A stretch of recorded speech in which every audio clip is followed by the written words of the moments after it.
1990, Charlie Mason Alston Jr., a veteran, a recent North Carolina transplant, and a brick mason, was arrested for a crime he did not commit.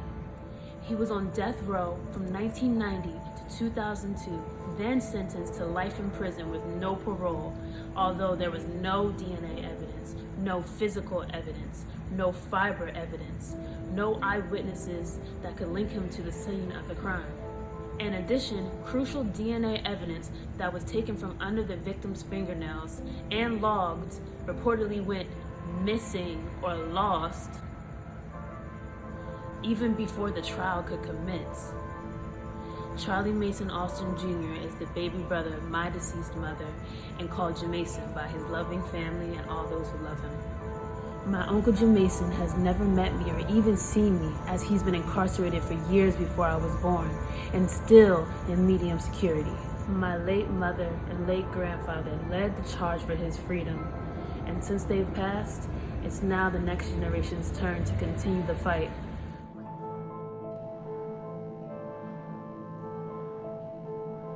Were you offered a plea bargain?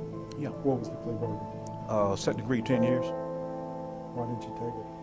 Well, I refused. I refused the plea bargain because I didn't commit the crime. And why would I take a plea bargain if I didn't commit a crime? So that's why I feel, that's why I was brought up.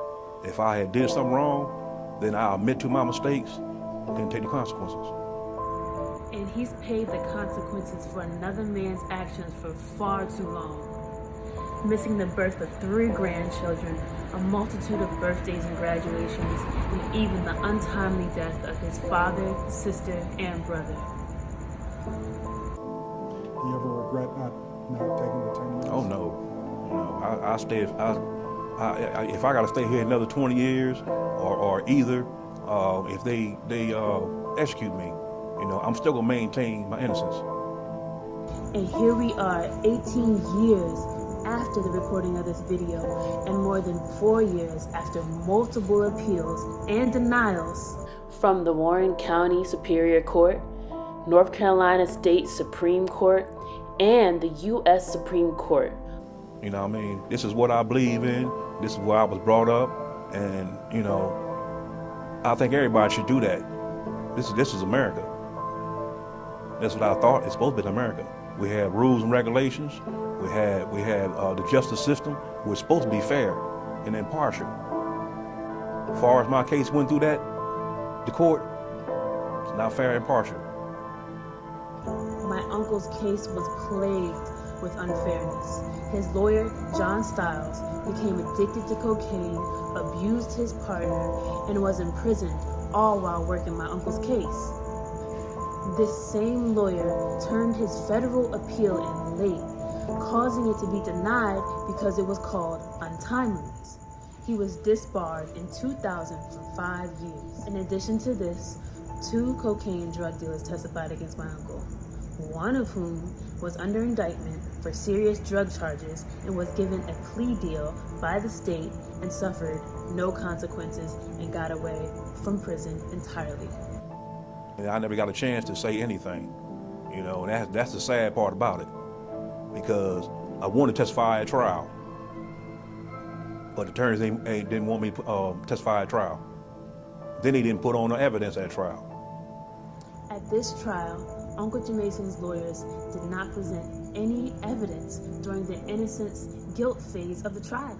And this happens way more often than you think in murder trials across America. They even omitted the North Carolina State Bureau of Investigation DNA, fingerprints, and fiber tests that show 0 connection to my uncle.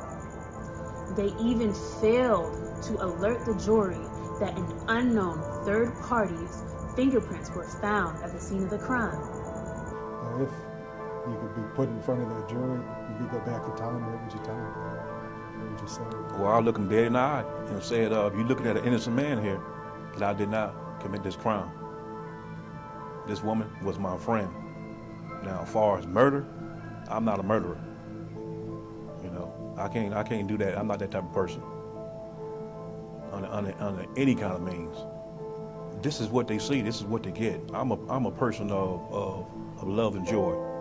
All right, if they know me in the street, and I would, he was stranded on the side, I wouldn't just ride past. I would stop and give you a hand.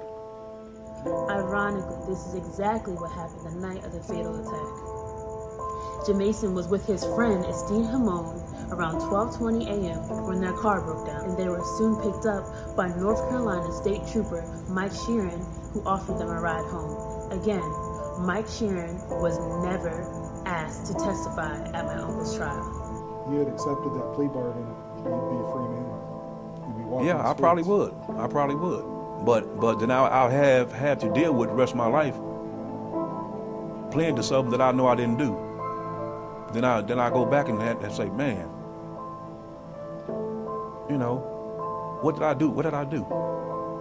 There's somebody out there that did this. What goes through your mind when you get upset? Well, I think about a whole lot of things that I could have done better. So I love spending time with my mom and them, helping them, and then I feel bad because I'm not out there, and because some people call I'm a mama's boy, put it that way, and I like to stop through and help my mom and them out, moving stuff around, go get their car, clean the car up for them, and stuff like that, and they always had something to do. They always had something to do around the yard, stuff like that. You're able to remember your dreams. Yeah. So like I dream more now. I dream. All my dreams are I'm out there.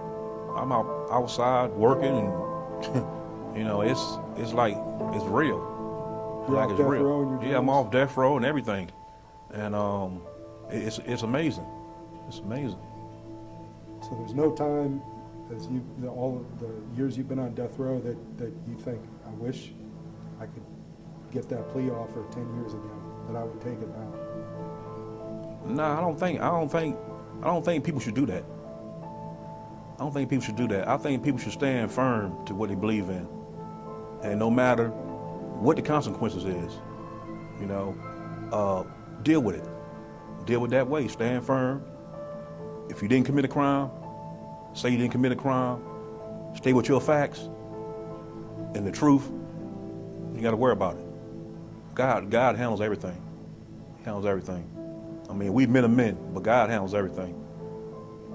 If you were able to sit down with Governor Easley, is there something you'd like to tell him? I don't know Governor Easley, but he seems to be a very important man right now in my life. As far as if it come down to him sparing my life, so I can keep on fighting. I would appreciate it if he looks at my facts and show and see that I haven't had my day in court.